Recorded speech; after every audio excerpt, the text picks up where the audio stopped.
did Scottish Labour produce a massive own goal, really, by not bothering to contest or argue for anything in the Scottish budget.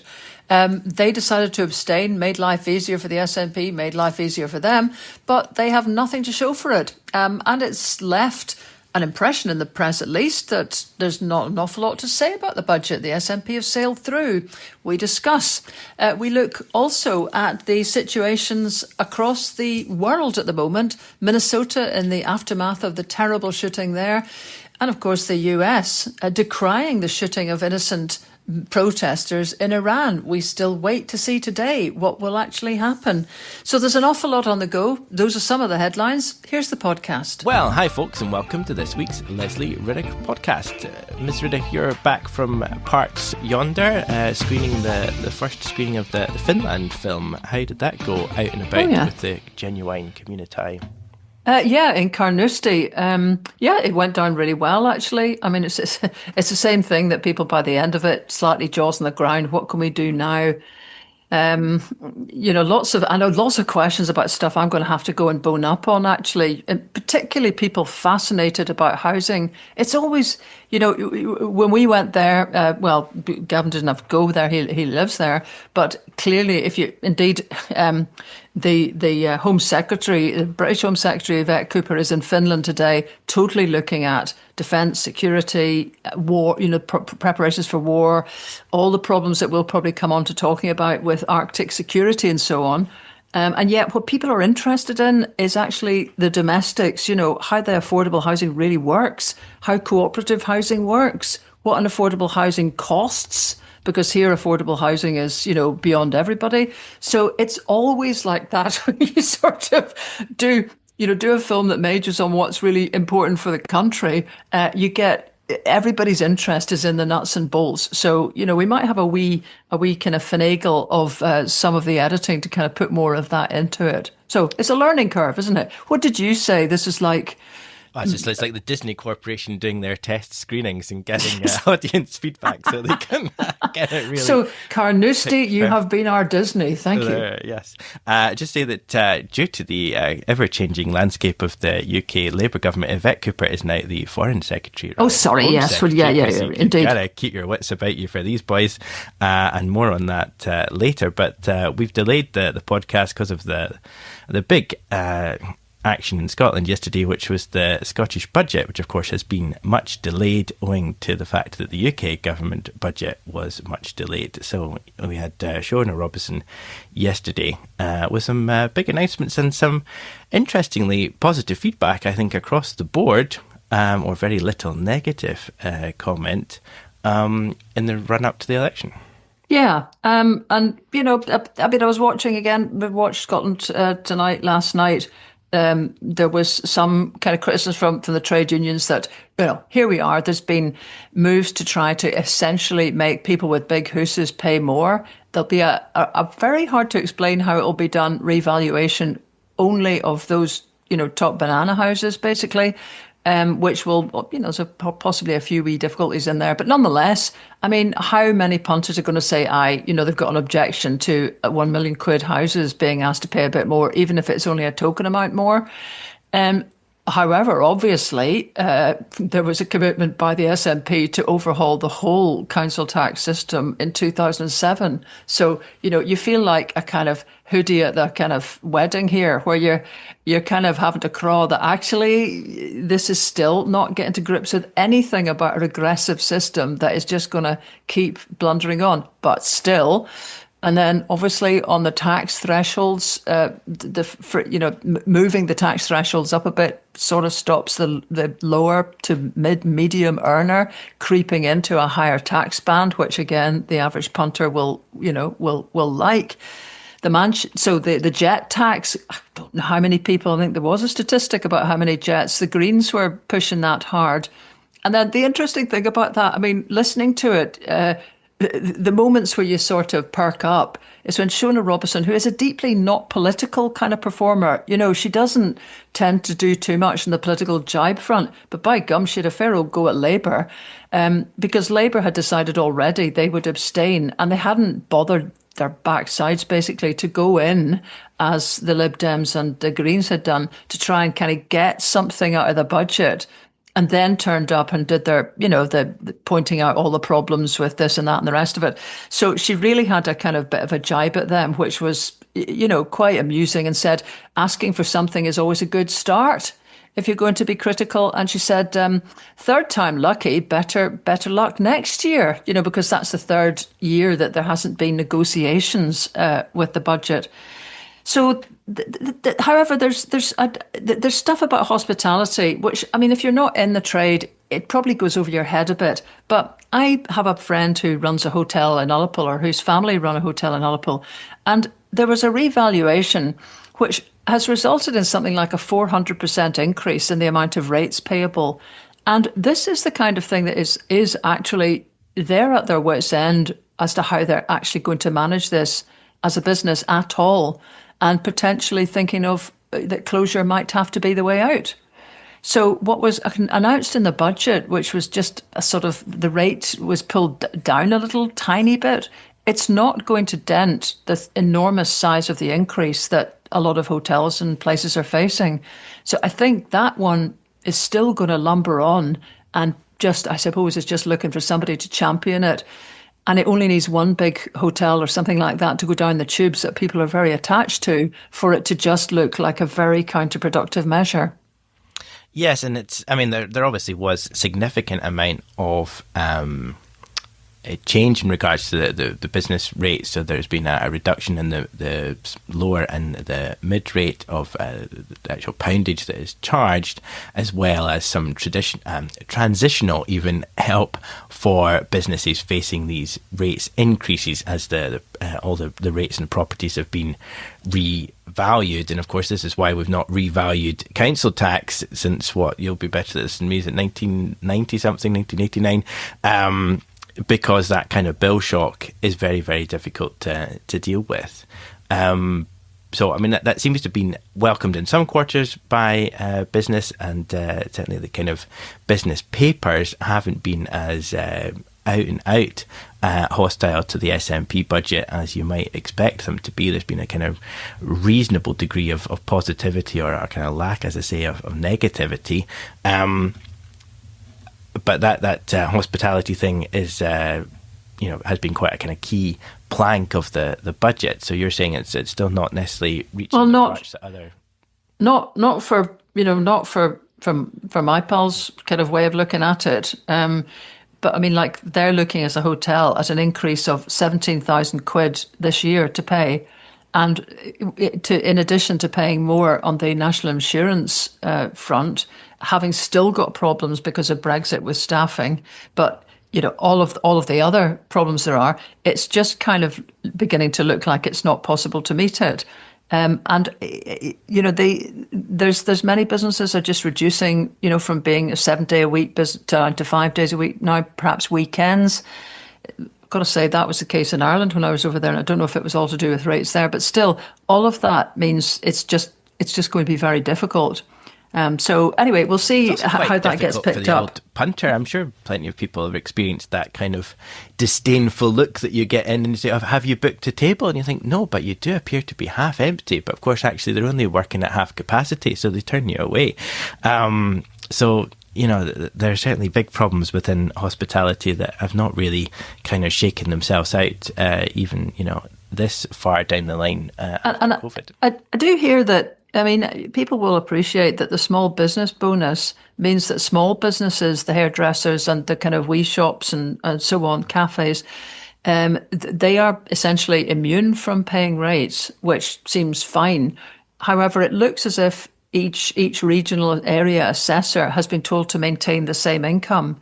And that's where the slightly bigger businesses have to pick up to pay for the cafes, hairdressers not paying anything. Yeah. Now, I could be wrong about this, but I mean, that's what I'd seen, from another pal. So that's not really viable. And you don't need to be a thumping capitalist to get to the stage where you're kind of, really asking a question. Is it okay that essentially, since the business rates are based on turnover, that, the better you're doing, the more you'll end up paying? Some people might say that is actually one way of doing it. But yes, so it should be based on turnover rather than just the size yes, of indeed, rateable property. So if you've got a big property somewhere in the, in a less economically viable part of the country where it's not actually doing very much, you're still having to pay a high degree of business rates.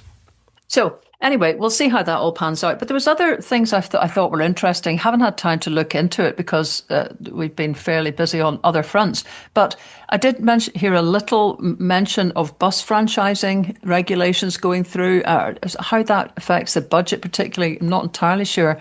But when there's been a lot of trumpeting of the peak fares going on the rail, it's really the howl back straight away from any interviewer on this front should be absolutely, where is the legislation to allow the re-regulation of buses to go ahead? Because that's been waiting, Strathclyde particularly has been waiting now for 3 or 4 years for that to be produced by Holyrood.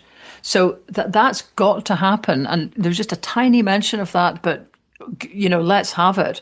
And I did also notice Shetland and Orkney, they're going to scrap peak fares on the Northern Isles ferries.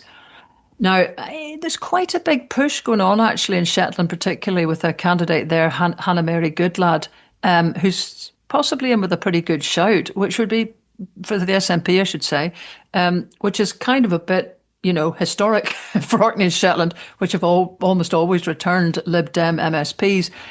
So it looks to me that has always been a problem. That I know that the last candidate in Shetland, Tom Wills, and that was such a problem. I was up helping him in various meetings, and the fares on the North ferries were always raised by people because they could see that the Western Isles had got RET, road equivalent tariff, that brought down the fares, which they didn't get basically. So scrapping peak fares, will that be enough to change stuff? I don't know, but it looks like the government's at least paying attention. £200 saving for a family travelling. And I noticed, I think it was the Orkney News or Shetland News had actually picked it up and very much badged it as a Hannah Mary win. Yeah. She's the SNP candidate. So kind of allowing that kind of political statement to go out into the paper. This is a kind of win for this candidate, which obviously gives her a bit of a boost going into the election. So that was another wee thing. I mean, people will have heard doubtless a summary of stuff by now, but 70 million quid extra for colleges, I don't know how far that'll go, but it's again an acknowledgement that the college sector has really suffered relative to the university sector. There's talk of local government having a real terms cut, which again, it takes a little bit of looking into, but that would be pretty serious because obviously so many functions in education particularly are sitting within a local government basket. And of course, it goes without saying, there was a big rise in NHS and social care spending.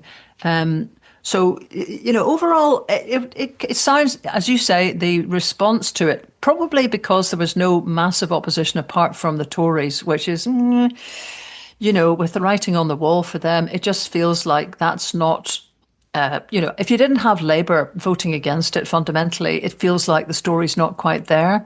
So, it seems that they've managed to get through it. Quite successfully. It was a fairly timid budget. I suppose you might either expect a timid budget in the lead up to an election or a kind of free-for-all giveaway budget for an election boost. That would be fairly shameless, and there isn't much to give away, so there was very little hope of that.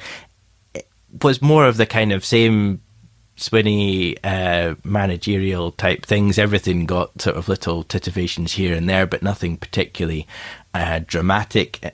Also had the same rhetorical elements of a recent John Swinney speech where they sort of started talking, and Shona Robeson started talking about entrepreneurism. And I felt sure she was kind of gearing herself up, and I'm sure I've said this in the podcast before, and that's why I can today announce ... but that's why I can today announce ... didn't come. They just kind of changed paragraph and went on to something slightly different.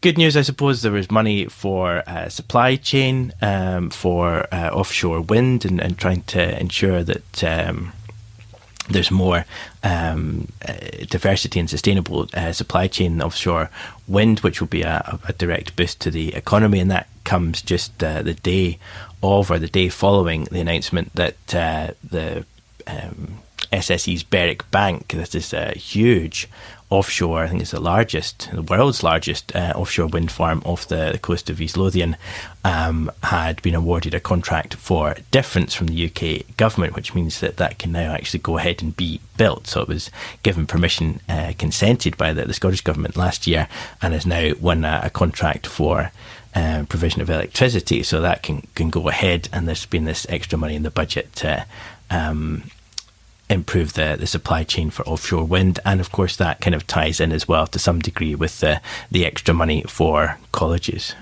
Yeah. Obviously I should have said that the Scottish Child Payment has got an inflation-linked rise, and you get 40 quid a year for the first year for a bairn, basically for a baby. And, I mean, again, it's all optics, isn't it? But it's also true.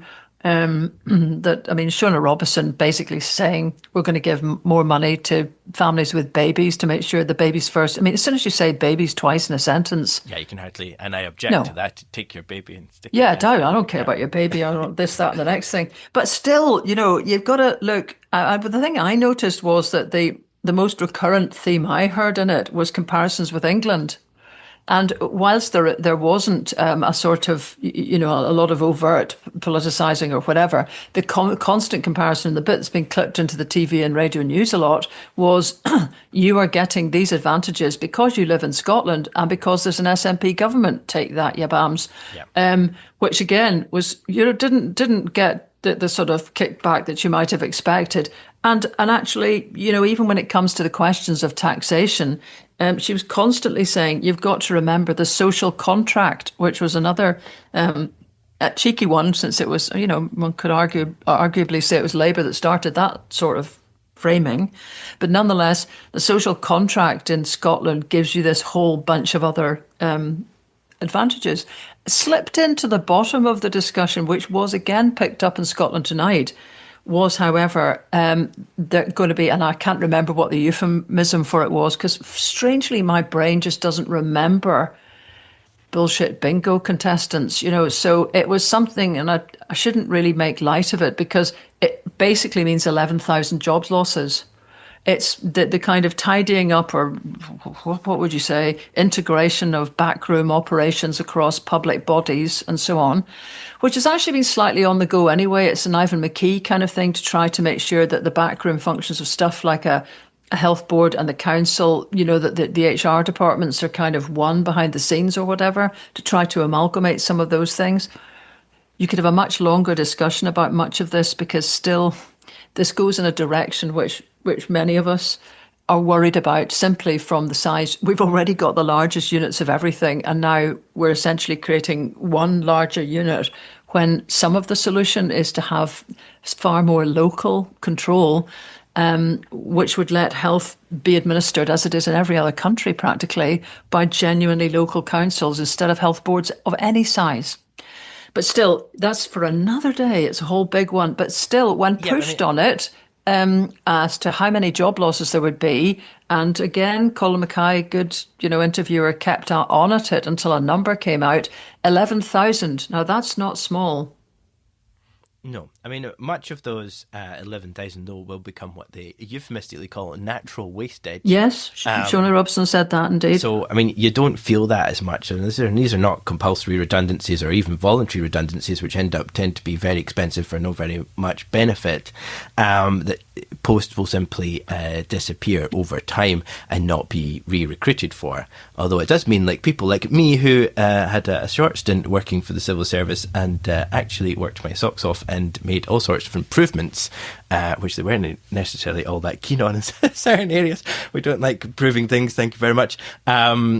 I couldn't be employed as a real civil servant because they weren't making new real civil servants, and they were only taking duff people from other bits of the UK government into the Scottish government because they already were, had a certificate to say they were a civil servant. So there's kind of swings and roundabouts in that, and you want to make sure that you get the right type of staff for the right position, rather than having to kind of shuffle folk around because you've got this massive recruitment freeze on.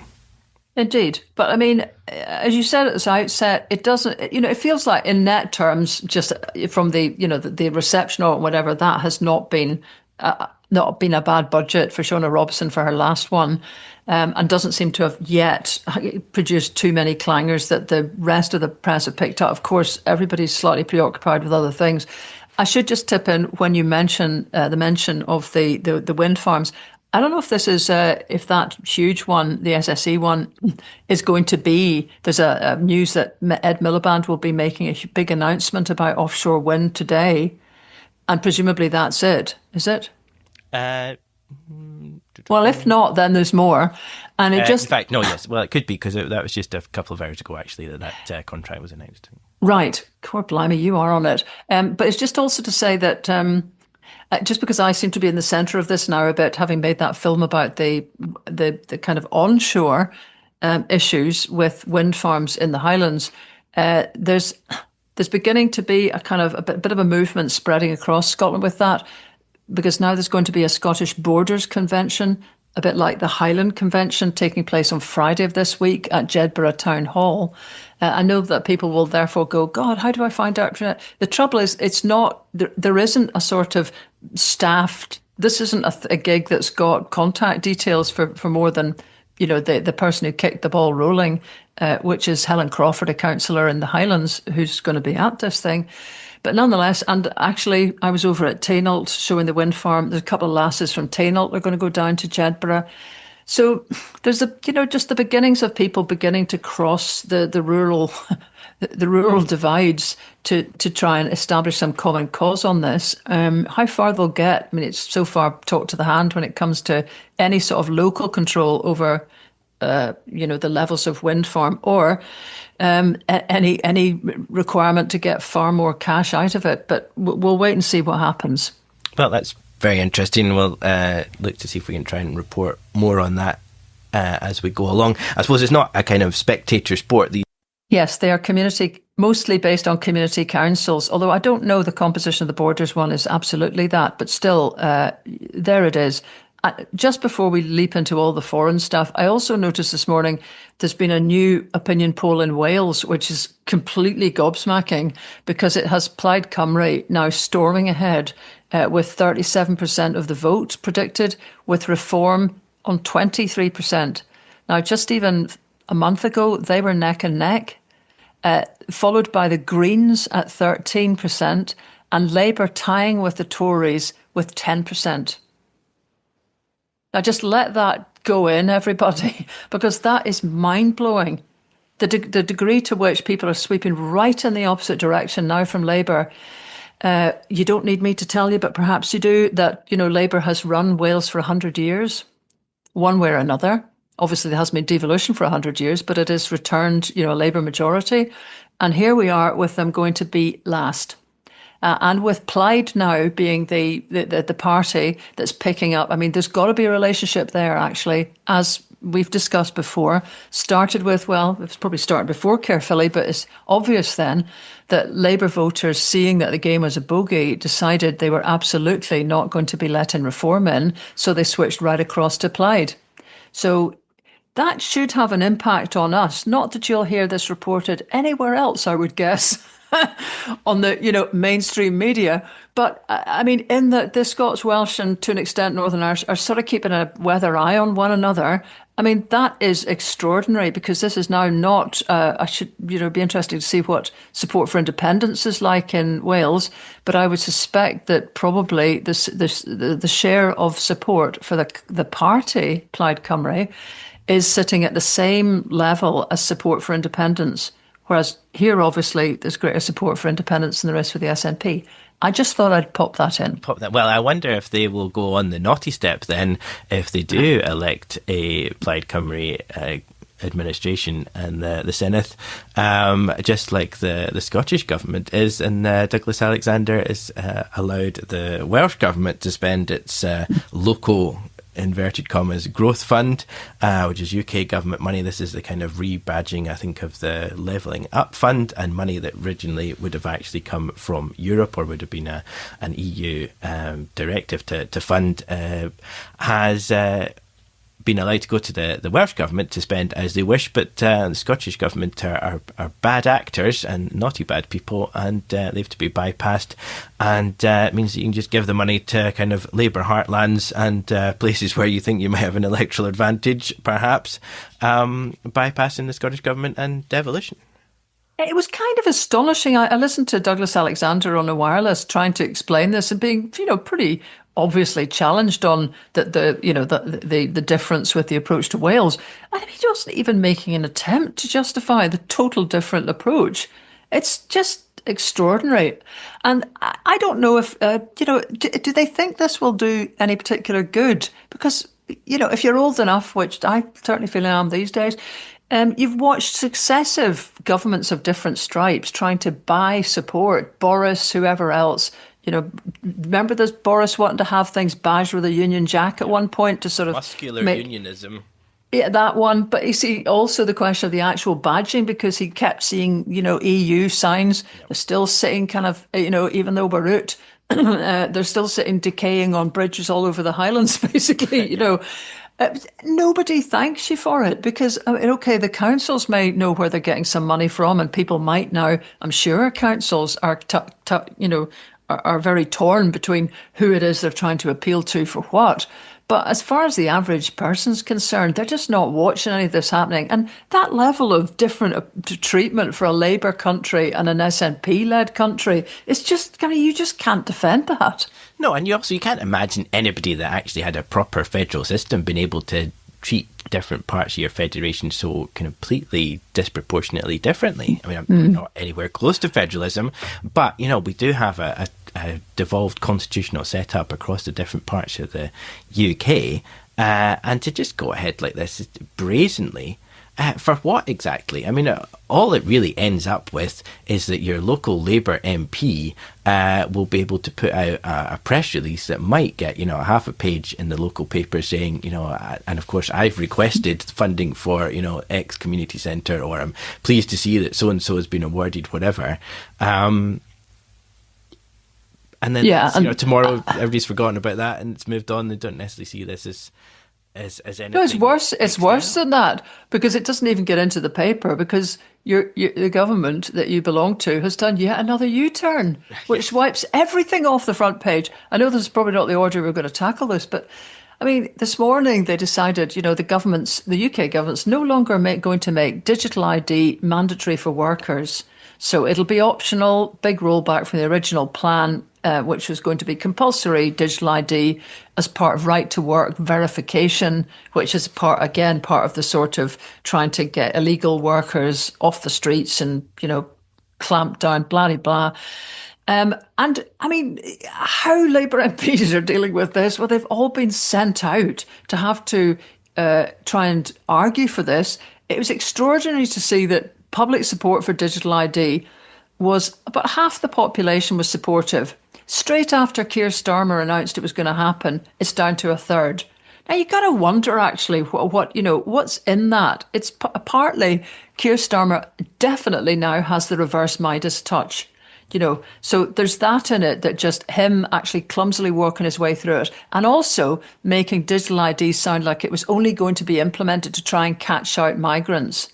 Any other country that's got digital ID, that's not been its motivation at all. It's been to try to deliver services better and mean that if you've been in the NHS lately, you don't go through 3 different accounts of the same problem, depending on which hospital or GP practice you're in. So that's the kind of stuff people go, oh, okay, right. So, or for example, Estonia, there's Estonia, look at the film. They can do, since this is this time of year, folks, for people who are self-employed, they can supply their tax returns in 1 minute because of everything essentially being digital. So when you get to that stage, okay, and here's the kicker, the real thing about this to me is that it only works when you have high levels of trust in government. And that's why it won't work in Britain. Yeah. Because the places where it works, and just while we're at it, coming back to Finland, I mean, the Finnish example, I was looking at it on this trust thing because I think the Finns are almost the highest in the world. There you go, tediously again.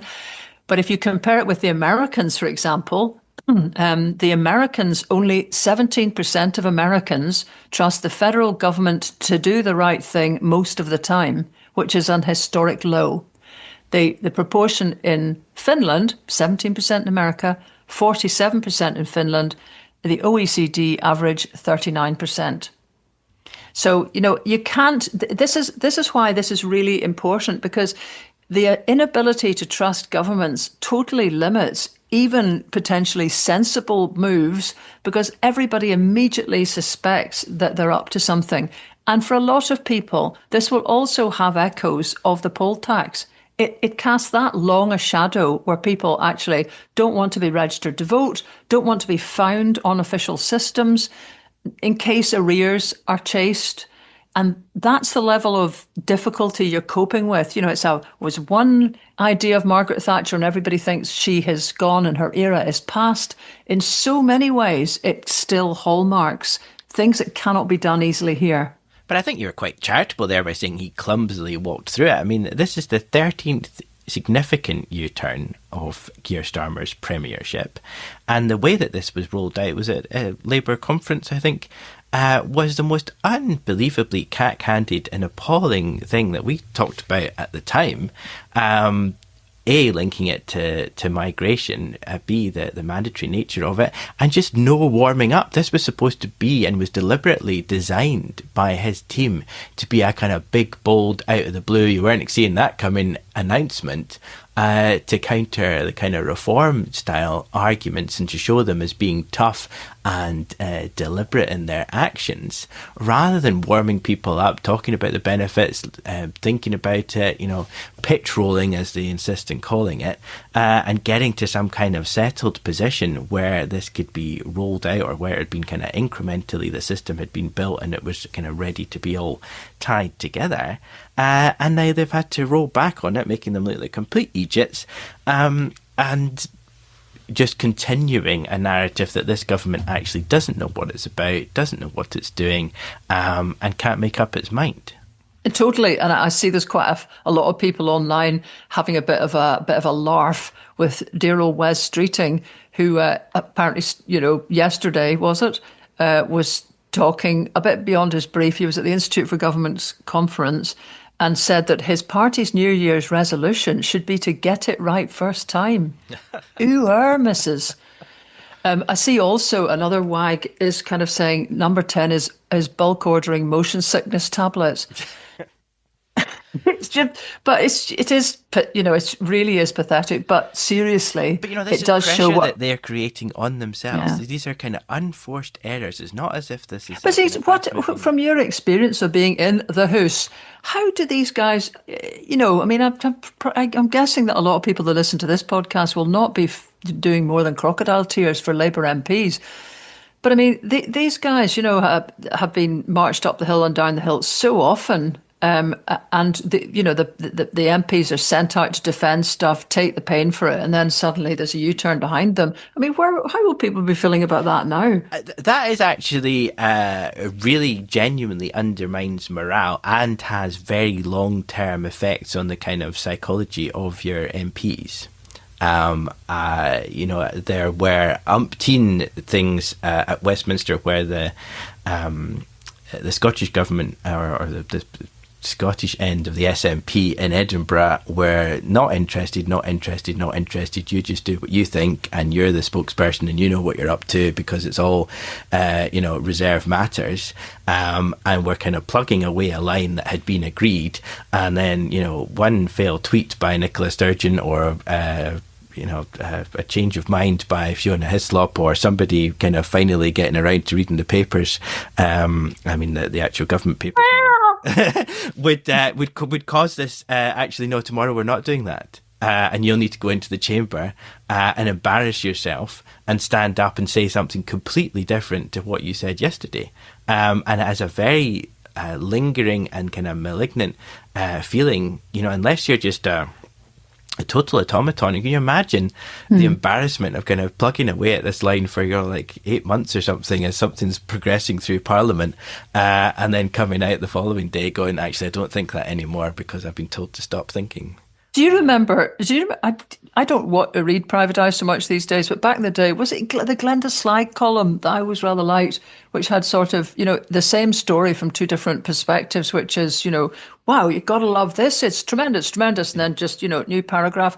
How appalling that you could, and actually, succinctly put the arguments both ways. But just, it was a complete sort of, slag off of the political approach, which allows you to completely pivot. I've got to say, that's what always put me off professional debating as well, because, come on, do you believe something or don't you? Yeah, I was just about to come on to that. It's all right for people who've kind of come up through a debating society type thing where you actually do kind of change ends halfway, or, that's part of the kind of mental athleticism that you have to then go in and make a totally counter argument to the one that you started off with. So aye. I mean, they're only lucky that so few people are watching them carefully that they don't immediately conjure up, hang on, you weren't saying that last week. Yeah. Of course, that is what the media's for. But then, preoccupation with other things kicks in as well, like all the stuff happening around the world. Well, all the stuff happening around the world. I mean, Iran, I think, is the most recent thing that's happening that we're seeing. Just shocking scenes. This is a continuation of waves of action against the ruling theocracy in Iran, and the absolutely devastating and horrific position that women in society in Iran experience. I mean, they're really living in a completely apartheid state in terms of their sex, and the way that they're treated, just unbelievably shocking. It's very difficult to get a proper handle on what's happening, because obviously there've been very few direct reports. There's been a shutdown of the internet in Iran, so fewer stories getting out. But shocking situations, and we can certainly say that a significant number of people have been killed or executed as a result of their protests, but albeit we can't say for certain how many. Well, it's even the BBC, which will usually be careful and cautious and err on that side, is saying more than 2,400 people reported killed, but still, it is so absolutely appalling. And just as we speak, the latest seems to be that we've still got this warning. This is reported by Sky News, that Trump's warning of very strong actions if one thing happens today, which is that one 26-year-old man is scheduled to be executed today, to be hung. And that is, it even makes you shudder to have to be talking about this. But if that goes ahead, there is going to be, that the suggestion is that will be the thing that triggers movement from the Americans. There's also going to be a mass funeral held in Tehran today, according to Iranian state TV. So there's another potential flashpoint, between the security force and other types of civilians, shall we just say. There's been a report that American personnel have been advised to leave the largest military base in the Middle East. Now, I was listening to people yesterday suggesting that actually that all those encouragements for American citizens to leave Iran also might not necessarily mean there's imminent military action, because it's not a safe place to be generally. But that is kind of a significant looking one there about the military bases. When you hear analysis, the point is there's actually no US carriers in the area at the moment, so it's hard to see what kind of strike there could be, though clearly you can do ballistics from quite a long distance away. So it's just a cauldron, and it all sits around the fate of this young man, Irfan Soltani, who extraordinary. I mean, everybody will have watched the accounts from relatives who simply heard. There's not even, I think there had not even been paperwork that he had been sentenced to death for what? For being on the streets within just hours of being arrested. And if that happens, I'd imagine that the kind of threats that Donald Trump had made, that if they're, hang on there, stay on the streets because we're coming. And previously, if there was any deaths, the United States would be there. it seems that there's been a bit of rowing back from that, at least some delay. But if this happened, and there would doubtless be images of that, I mean, that I can't see how Trump could not do something in the face of that. Yeah, I mean, it's an appalling state. Obviously, they were attacked by the US. They were attacked by Israel very controversially, and the regime seems to be weakened. There's a lot of kind of online debate as to whether we should be looking to take a kind of pro-American view, or whether this is more unjustified regime change. But this is a horrible system, one of the most repressive states in the world, particularly against women, and a shocking situation where protesters are being killed, and where women predominantly, but men also are being regularly executed. And as far as the news is going on this, it would seem, although, who knows, Trump does stuff when he feels like it, clearly, but there is a press conference scheduled for 7:00 our time today from Trump. So, it looks very much like something, well, there will be something to say. And generally speaking, he says something after it's happened. So who knows? I mean, there's certainly been very big problems. Obviously, there was almost a complete water shortage and potentially an evacuation of Tehran. So there's huge economic and infrastructural problems in Iran. And there's been suggestions that the Ayatollah may flee, although those have been poo-pooed by other experts, that really, because of his age, and he's not left Iran in decades, that seems to be highly unlikely. But that Iranians are perhaps looking at the kind of cat-handed way that Donald Trump has dealt with Venezuela, and thinking, actually, if we just get rid of the kind of figurehead and the person that he's most irked by, we can kind of regroup and carry on business as usual, albeit with a kind of slightly toned down rhetoric to keep the Donald happy, but without actually really changing anything. And it's quite a worry that something like that, the way that instead of supporting democracy and a new administration in Venezuela, they've just kind of patched up the one that's there, is being viewed in Tehran. And actually, you'd have to say there's much the same is happening in Greenland today, by all accounts. I mean, there's big meetings happening today between Greenland, Marco Rubio, and Denmark on this. But the suggestion is that the EU end of NATO has kind of realised it needs to get its act together and create something that can look like a win for Trump on Greenland. I mean, God. There's one diplomat quoted here who says, if you can smartly repackage Arctic security, blend in some critical minerals, put a big bow on the top, there's a chance of getting Trump to sign on. And they're saying past experience shows, because when EU allies pledged to spend 5% of GDP on defence, he sort of backed down. So it's incredible that we're ending up having to dance around this. But if you watch what the Greenlanders have been saying, and I must say, it's a blooming breath of fresh air every time. And it would seem half the world's reporters have been in Greenland, so there must be at least a flurry of income to the posh hotels, or whatever hotels there are. But, the sort of hardiness of the Greenlanders and the phlegmatic attitude of, yeah, we hear there's this all going on. And clearly they're rumbled and unnerved by the whole thing for sure. But they point out quite gamely that, the Americans already have a large base there. And if you want a background to that, we'll put a wee link in, go to my YouTube channel, because I did an interview with a guy who wrote a Dane who wrote a book about the incredible sneaky underground bunkers that the Americans tried to build, Project Iceworm, it was called, under the ice, using the bridge point of the base they already had, which was an agreement from the Second World War when Denmark was occupied by the Nazis. So it sort of devolved the protection of Greenland to the United States. And that's the precedent that basically is being used by Trump in everything that's going on at the moment. But anyway, so they got that base and used it to create a new underground massive project.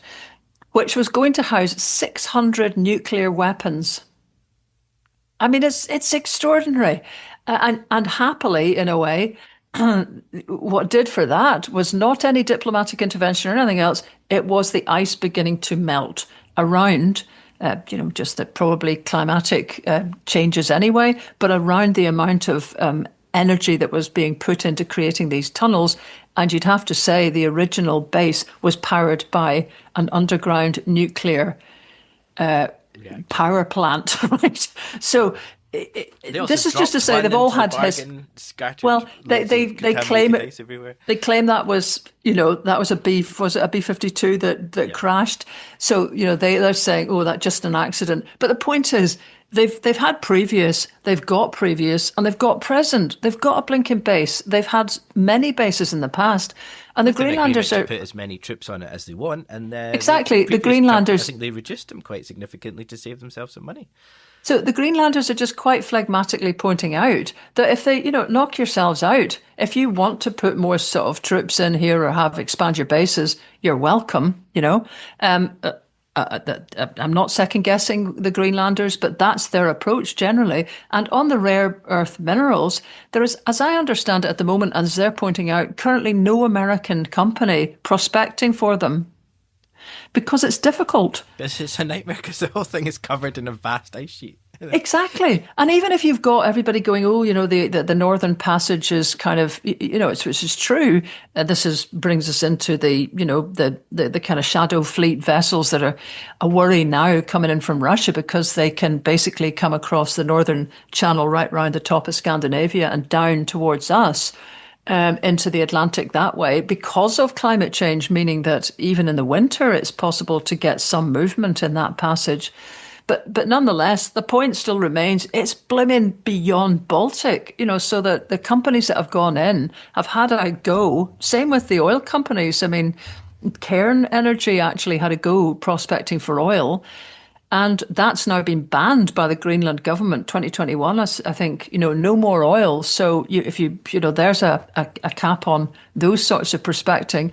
But Cairn didn't find anything. So it's kind of like, so coming back to the point, which is what you were suggesting about Iran, which is how to give something that looks like change has happened that's sufficient for Trump.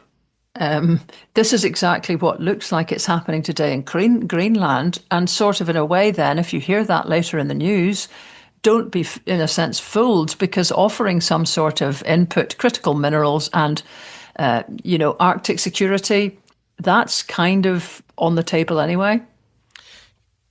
Before we get too much further away from it, you mentioned there in regards to Iran that, of course, that the BBC was very careful in terms of its numbers of deaths. Something that they're not necessarily as careful on is the BBC Scottish News, which has not just had more complaints than any other BBC region or nation, but has actually had more complaints in the last 3 years, or more corrections rather, not more problems that actually have been accepted than BBC Wales, Northern Ireland and all the English BBC regions combined.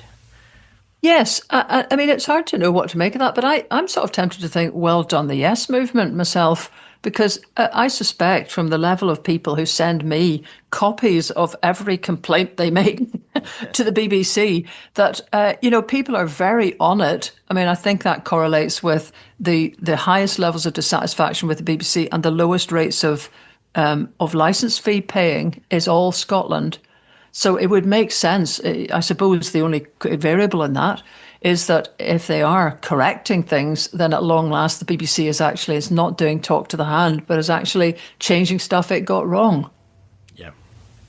It doesn't seem to be making them any better or getting fewer things wrong. And still a very unsatisfactory output in terms of Scotland. And because we had the Scottish budget yesterday, I thought I must just go and see how BBC Scotland covers this and where you can watch it live. So I checked the schedule, and because I don't necessarily watch linear TV and I don't have a TV license, was shocked to discover that the BBC Scotland channel has just like the occasional bit of audio-visual content, and it's mostly BBC Radio Scotland with the occasional sort of pop-up programme, and how anybody could actually sort of reliably turn there on their set-top box to find something was beyond me, because it didn't even seem to have a kind of start time. Obviously the budget was on yesterday at 2, so that popped up as audiovisual and then went back to radio output, and then some random thing popped up. So I look at a couple of days and the schedule was just all over the place. Mm-hmm. Yeah. Yes, it's and actually last night I was speaking to a gentleman who was asking me, "Are you still paying a license?" And there's many things I do wonder about. It strikes me, as long as I'm such employment as I have is as a political journalist, you sort of need to know in a sense what they're saying. But for sure, it does make you question. Yeah, totally. Back on international matters, but at home, there was an action in the outer house of the Scottish court to judicially review the UK government's decision to prescribe Palestine action. This mirrors some of the other action happening in England, and there was a permission hearing just this week, which was fabulously live streamed. Normally, Scottish court live streaming is complete mince, and the kind of service you get at what is supposed to be the Scottish Supreme Court has been a bit iffy, as somebody who frequents there occasionally. We've got crap Wi-Fi and rubbish services, certainly in comparison to the UK Supreme Court, but it was all live streamed and it seemed to proceed pretty well. This is Craig Murray, who was described as a former supporter of Palestine action when it was not prescribed and actually existed, seeking a judicial review over the heavy-handed decision by the Home Secretary to prescribe Palestine action. Yeah, I was listening to the tail end of that, and it seems that, in fact, actually, did they not say that there might be a decision made later this week? So yes, it could be coming. Uh-huh. The other huge thing that happened the day after our podcast last week, I think it was the ice shooting in Minnesota, which is just, it's just appalling. I'm sure people will have seen an awful lot of that, well, on the news and kind of online, but Rennie Good just gunned down. And the degree to which, I mean, the shock of it was, as many people have said, on previous occasions, there was at least, even from the Trump administration, a bit of footering around, a bit of, well, there could have been a problem here, but this time they absolutely came out immediately accusing this mother of being a domestic terrorist, with the sort of hard-heartedness that was just unbelievable, and gives you a kind of insight into how Americans are living now, because that must have landed somewhere. I can't see how it would actually land anywhere. To think Britain even, but... Well, there's a big chunk of people in America and some of the supposedly Scottish or UK online Twitter people surprisingly taking that view. I mean, a domestic terrorist insinuates that she deliberately drove at these police officers, and not that they're police officers, these ICE officers, and that's what she'd set out to do. She seemed to be fleeing the scene, but these guys just operate in a completely different set of rules to anybody else. They are a military force, and we're kind of gleeful, I think, at the opportunity to finally use deadly force in that circumstance. And that's, it just mind-boggling that these kind of paramilitary style police forces, a bit like the sort of Guardia Civil in Spain, and the way that they operate, with their faces covered, is just total anathema to us. Yeah, but actually, the response that it sparked, I mean, if you're watching online, there's been massive demonstrations about this. I see that in Minnesota, the assistant U.S. attorney in Minneapolis has resigned. 5 other lawyers have resigned because of White House pressure to focus the investigation into that shooting on the mother's actions and the people around them, not the ICE officers. So they've resigned. There's obviously people will remember the very outspoken words of the mayor of Minneapolis on the day, who basically, I can't repeat it, otherwise this will be on a different level of, well, can I? You can repeat it. We can flag it. It's easy enough. Yeah, okay. Well, get the fuck out of Minneapolis, was the message of the mayor to ICE. He said, you're not wanted here. And the speed of it, of course, then that's allowed, Trump and the rest of them to come back and say this is an appalling way to speak about blah, blah, blah. And he's standing his ground, and clearly from the number of people on the streets in Minneapolis, he's not sorry. They're happy with the tough stance taken. I also saw something shared last night on social media where the local TV station was actually putting a fairly long broadcast into exactly what your rights are if ICE agents come after you, because just as you clarified earlier, they don't have the right to do very many things despite the kind of brazen and brassy kind of approach they have with people. So it's kind of almost like the public service broadcasting is now completely on the anti-ICE front there, and who knows where else, saying, look, this is what you need to be aware of before these guys come anywhere near you. So it's a terrible situation, but there's more and more coming out. I've lost where I was looking at it a minute ago, but there was also reports of the last words that had been spoken by Rennie Good, which seemed to be, I'm just going to get out of the way.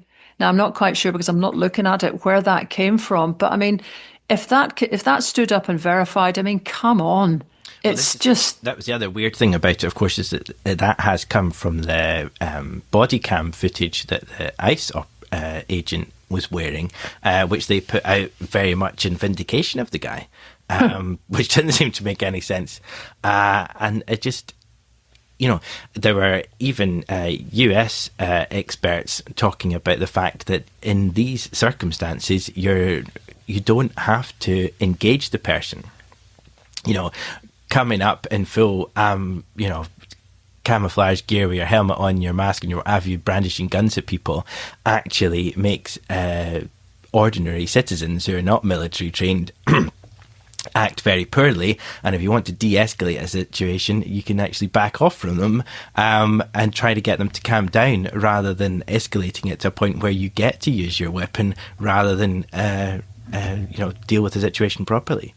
Yeah. And it's just, the thing is, though, it is just keeping going. I'm just saying that, 12 hours ago, I'm not sure which way that does with our time difference, but just a few blocks from where Rennie Good was shot and killed, ICE officers came in again, smashed the passenger window of a car, dragged the driver out, who was disabled. They'd used knives to cut the seatbelt off her. Then, it's just, it's extraordinary. It's like, it's civil war, it's just an incredible thing to witness. And then, of course, all the time you're watching Trump with his, here's my red line. If there's any bad treatment of protesters in Iran, then we're going to just unleash Armageddon. And yet, look at this. You're actually murdering your own citizens. It does beg a belief. But, I mean, I saw Richard Murphy write a column that got quite a bit of controversy in the National, where he was saying, look, there's only one line in it. I mean, a headline's a headline. So you very often find this, that you've put one line in something and it ends up being the entire point of debate, which is but it's because I suppose it's in people's minds. Well, there's Greenland. If Greenland became independent it's arguable for a short period it might not be in NATO, but, I'm sure it could be done quite quickly that it would actually find independence and NATO membership pretty simultaneously. But still, the feeling is attachment to Denmark, however small, is nonetheless being attached to a NATO member and feels a bit better. So there's kind of already not a parallel there. And yet, in people's minds, I'm sure they think that if Scotland was to be independent, same size as Denmark, the good old anchor for Greenland, but still, would we be at risk of Trump wandering across the Atlantic and going, actually, never mind Greenland, I think I fancy Scotland. Links with the mother country here, more resources, control of the Atlantic, airports, Trident, handy airports. I think we could do with that. Now, it was just a line. He didn't go into all of that. He just put one line in that. The most part of his article was saying that in the face of all of this, we absolutely need to have a moral position, understand what it is to be a citizen and for human rights to be observed. And it all sounds increasingly flabby as time goes on and you're faced with something like Donald Trump. But come back to those trust statistics. In the end, you can't run a country with 17% trust in a government. And in the end, it will be domestic collapse that will do for Donald Trump, no matter how pyrotechnic he is in the international field. So it absolutely behoves us to kind of get our own systems operating in our own democracy more advocated for in the wake of Trump than ever before. But still, you're looking at what's happening elsewhere. And I don't, this could sound like, a bit happy clappy, but I don't think that Scotland's in the same ballpark as Denmark as an independent country. You're looking for consistency in Trump, and of course that's the first sign of madness. But in the Monroe Doctrine that he's been spouting, the whole point was to say that the Americas were a different sphere of influence from the whole of Europe. So it's the fact that Greenland is sitting on the American continent that allows an upward glance to it. And of course, the defence treaty that dates from after the Second World War, which means there's bases there. Of course, people could say, well, there's been bases in Scotland, without official treaties. But I would have thought that would be an unbelievable escalation too far and kind of not really a useful one to raise. I fully agree. There was a lot of kind of sensationalised poo-pooing of that, but it just shows you, again, underscores how important Scotland is in that North Atlantic setup and the extent that we would have in terms of our territorial waters and the kind of important infrastructure that goes through there and the possibility for ship servicing if there was increased traffic in the Northern Passage that you were talking about. If those routes open up further, and that becomes a quicker way to move international cargo, Scotland becomes increasingly important. And of course, there was that famous scene in the Diplomat where she gets the big board and the map out and explains that Scotland's not getting to go independent because we need to make sure that we can't get nuclear submarines across from Russia through this part of the sea. Yeah, but but this has been other countries that have got their heads more screwed on have actually been anticipating this change in shipping for quite some time. The Faroese built a whole new harbour complex to make themselves the new hub for any traffic that's increasingly coming across the North Atlantic. I've got to say, parts of Shetland and Orkney, if they wanted it, would be a bit of a slam dunk for that kind of thing. But of course, that can't happen because our government, British government, who controls international affairs, are not really looking north in that same way. Maybe Scotland will start to finally see that the Arctic is a pretty useful, well, we're sort of, and it sounds ridiculous, but as a subarctic state, potentially, we are kind of involved. A North Atlantic state anyway. So for sure, that's a sphere for us. It always has been. And the Icelanders have been way ahead of the game, actually, in convening the whole world every year in Iceland for the Arctic Circle, to which Nicola Sturgeon was invited and spoke many times. But the point of that is to put the Arctic at the centre of everyone's universe and get everybody coming to Reykjavik so they have a lot of sympathy for the point of view of those Arctic states. I suspect some of that is probably helping Greenland because Greenlanders have always been present at those meetings. They're the small countries, Greenland, Faroes and Iceland, are big when an event is held on their own patch that has ambition and a big attendance. I mean, there's 2,000 delegates come to the enormous complex that they built in Reykjavik in the wake of the financial crash to Harpa, so that the whole thing has kind of harnessed an interest in the Arctic. You've got to say there's still a big problem because as soon as Russia invaded Ukraine, it fell out of the Arctic Council, and the Arctic Council has kind of stalled. So As soon as someone doesn't play nice, all these cooperative structures suddenly get snarled up, obviously, and yet that's the future. Yep. And if you want more on imagining what that future could look like for Scotland, particularly Ian Godden and Hilary Silito's book, Scotland 2070, Healthy, Wealthy and Wise, envisages quite a lot of that change in how we would capitalise on the opening up of the North Sea Passage. We're off next week because I'm away, and we've just had a very interesting... Come on, because why? I'm going to New York with Mrs. Thompson as a late birthday present to her. This is the first time we've been away without children for more than 9 years, which is quite dramatic. And you go to New York? Yes. Oh my God. As far away as we can possibly get. No, it's just the sort of, having just gone through the whole thing that there is about Minnesota, Trump, etc. Will you get in? Oh, yes. Well, my social media is locked down, and I've already got my ESTA or whatever it is. It's already been approved. So, right. Well, jolly D. I would rather be declined before I got there. There's nothing worse than having an 8-hour flight. You watch these kind of, Australian border force type programs, and you think, I would go absolutely. You'd probably have to shoot. I'm not getting back. I don't care if I've brought in some fruit that's banned. I would rather be executed here on the spot, because I'm not getting back on that plane unless I've had to lie down in a shower. Yeah. Anyway, so we've just been chatting with Liam about his... Liam MacArthur, this is the MSP for Orkney. Yes, and his assisted dying bill, both of which we are supporters of the underlying principles of the bill. So we've had a very interesting discussion with him, talking about how that's progressing. It's coming up for stage 3, which is the final stage of the parliamentary process at Holyrood, and hoping for the final vote in February or March before the Holyrood Parliament stops for the election. And that will go out to subscribers this week, and to everybody else next week, and it certainly makes for a very interesting listen. And if you're interested in the progress of the bill, you can also have a look at Dignity in Dying Scotland, where it gives you some guidance if you want to contact your member of the Scottish Parliament, whether you want to advocate for or against the bill.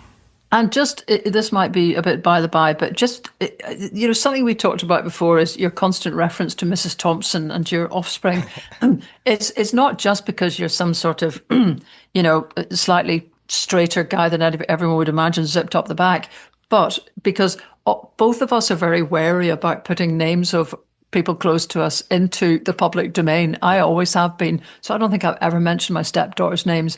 And that's partly behind it. You're not just being a sort of distant formal. Yes, I mean, I'm not like Mr. Banks and Mary Poppins. I do quite like them. I don't have them kind of scrubbed and presented to me before bed. No, the taller one seems to be doing very well, but I can't remember their name. It's worth saying because, fat Kens anyway. So there we are. Well, look, have a great time with your first holiday in 9 years, Waneless or whatever. And let's hope it's tremendous. Let's hope we still know how to talk to each other. Oh, you will. We will. So we look forward to that. And as I say, the podcast with Liam MacArthur will go out shortly, and it's well worth a listen next week.